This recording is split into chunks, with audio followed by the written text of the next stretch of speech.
பகைகளை களையும் ஈசன் தரிசனம் உலகினில் மேலாகும். பற்றி படர்ந்திடும் கொடிக்கொரு கோலாய் இறைவன் நிலையாகும். நெற்றியில் திருநீர் அணிந்தவர் உள்ளம் குழந்தை நிலையாகும். கொடும் பகை சூழ்ந்திடும் வேளையில் சிவனின் சூலமும் துணையாகும். சூலமும் துணையாகும், சிவனின் சூலமும் துணையாகும்.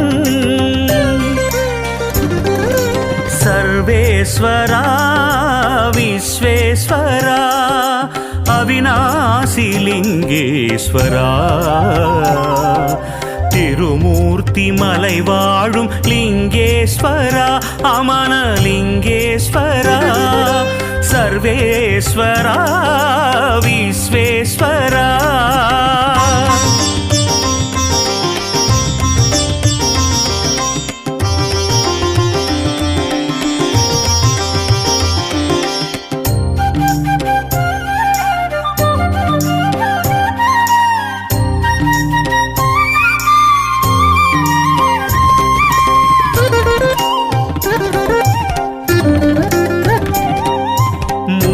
மண்ணில் விதையாய் விழுந்தவர் பயிரென வளர்ந்திடவே